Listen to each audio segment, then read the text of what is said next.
Hello. You may notice that I'm not my usual dapper self today. I'm not I'm not feeling very well, you know. I don't feel illness. I suspect it's purely melancholy. I was thinking about my childhood, which was not the most pleasant of times for me. I did have a family, you know. I had a father. His name was Father. He was an oaf of a man, really, very bulky. You know, he had these frightfully large shoulders and had such a tiny waist, like a balloon tied to a string or two strings with knees. He wasn't overly cruel to us, you know. He looked after us, but he never looked us directly in the eye, and I do think that affected me. I do, you know.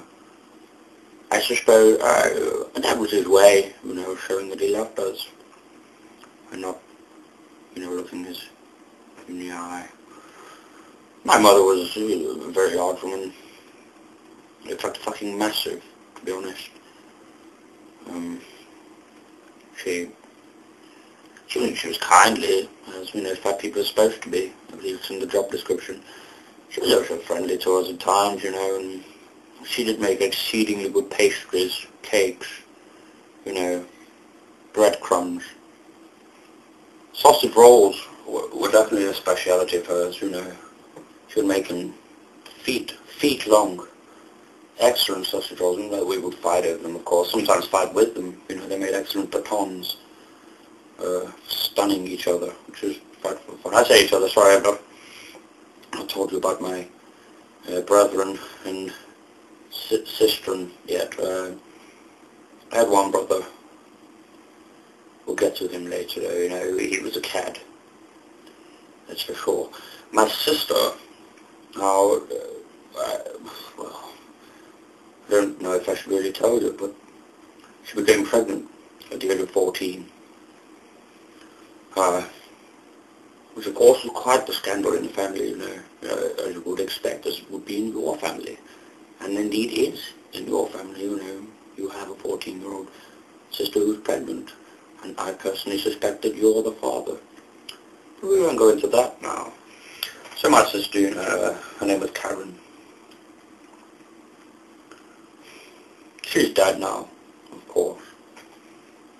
My parents suffocated her the day the child was born. The child was given away, you know, into orphanage. We could afford to keep it, but we didn't bloody want to, you know. Frightfully ugly looking little thing. Me and my sister, we got on quite well, you know, until she died. Do miss her sometimes.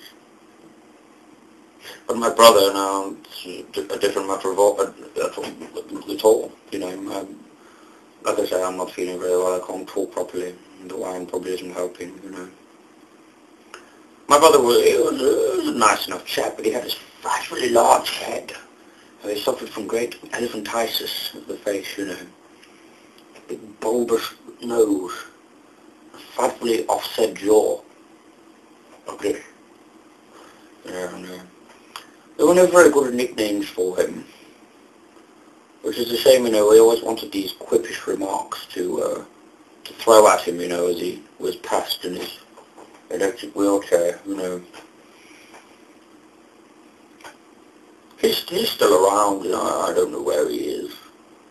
I keep in contact with him. He can't talk, so there's no point, you know, in seeking him out and talking to him. And it'd be a waste of time, you know. My mother apparently is still alive, but she sends letters often asking for a share of the family treasure, but she's certainly not getting any of it from me, you know. All she gave me was sausage rolls, and it's not really enough, you know. There's no substitute for love, is it, pastry? Well, certainly not where I come from. I don't know about you.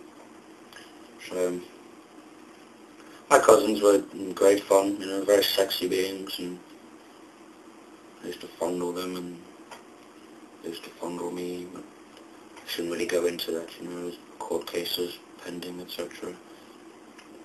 I don't know, I suppose your family is just as interesting, you know. There's uncles. I had a wonderful Uncle Bob, you know. Oh, he was a frightful laugh. He used to come in with fruits and juggle them, you know. But then with the 3 apples, he'd throw them all up in the air, and then he'd catch one in his mouth, spit it out, catch the next one in his mouth, spit it out, catch the next one in his mouth, spit it out, you know. And of course, he'd feed the apples to my brother because, you know, we wouldn't give them to real people. So, you know, this is my family. I hope you've enjoyed hearing about them.